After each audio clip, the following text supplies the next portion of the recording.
Have you ever wondered what bonding method is best for hair systems? If you're brand new to this and you just want something secure, low maintenance, and beginner proof, so let's start with the basics. What even is the difference between glue and tape? Now with the tapes, they usually come as a roll or pre-cut strips which you basically apply to the base of the system. Glue adhesive is a liquid bonding agent that you apply to your scalp and to the base if it's a poly. Now the main differences between the two are drying time, messiness, and hold strength. Glue tends to give a more natural appearance, but it is messier and the drying time is longer. Tape tends to give a better hold, it's generally quicker, generally cleaner, but it can be a bit of a nightmare to get off when you're doing a rebond. So let's start with tape. This is generally my go-to recommendation if you're wearing a lace base or if you've got a hybrid system. Now hybrid system is a mix of poly, so polyurethane, thin base, and lace. So why do I like tape? Well, it's easy to apply, it's less messy, faster application, and in many ways it provides a more secure bond. I'd argue that it's easier to clean up as well than glue. Now we're going to talk about glue or adhesive if you want to sound fancy. Number one, you've got a poly base. So if you've got a full poly base, I generally recommend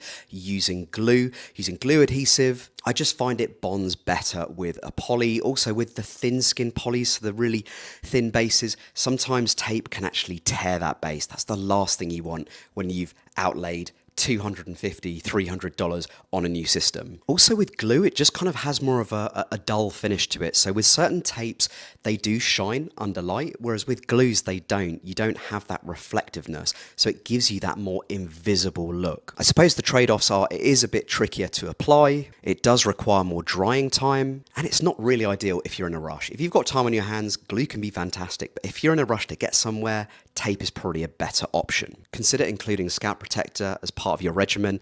For years, I avoided getting scalp protector. I was like, don't need it. I never tried it. I was like, don't need it, blah, blah, more money, blah, blah. Honestly, for beginners especially, it's a game changer. It provides a protective barrier between your scalp and the bond. It also increases that bond duration, and it works with tapes and it works with glues. So which is better, tape or glue? Well, to be honest with you, there's no right answer on this. You just have to weigh the pros and the cons.